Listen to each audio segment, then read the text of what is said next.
தென்திருக்காவேரி தாண்டி அந்த பக்கம் போனேன்னா சோழர்களுக்கு ஒரு குறிப்பிட்ட காலத்தில் ராஜதானியாக தலைநகரியாக இருந்த ஊர்தான் கோழியூர் என்கின்ற உறையூர். அது திருச்சிக்கிட்டே இருக்கு.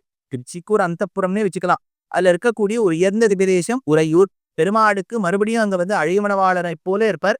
பெருமாளுக்கு உற்சவர் கிடையாது. தாயாருக்கு மட்டும்தான் அங்க உற்சவர் உண்டு. பெருமாள் இப்படி சக்கரம் வச்சுக்காமல் இப்படி வச்சுருப்பார். பிரயோக சக்கரம்னு பேர். அந்த ஊர் சோழ தேசத்து ராஜாவினுடைய பெண்ணை மணந்தார். கமலவல்லி நாச்சியார் ஆழ்வார் ஒரே ஒரு இடத்தை எடுத்தார். கோழியும் கூடலும் கொண்ட கோயில் கொண்ட கோவலரே ஒப்பர். திருநாகை பாசுரம் பாடும்போது ஒரே ஒரு வார்த்தை. இது பெருமாளுக்கு 10 பாசுரம் 100 பாசுரம்லாம் கிடையாது. நாகப்பட்டினத்தை பாடும்போது ஆழ்வாருக்கு இந்த திவ்யதேசம் ஞாபகம் வந்துட்டான். கோழியும் கூடலும் கொண்ட கோழியும்னு சொன்னாரா இந்த திவ்யதேசத்து எம்பெருமான் ட்ரம்ப் கார்டு என்ட்ரி வந்துட்டார் பாருங்க இந்த வருஷம் அவர் இல்லையா. அதனால ட்ரம்ப் கார்டு என்ட்ரியில இவரும் வந்துட்டார். அதனால 2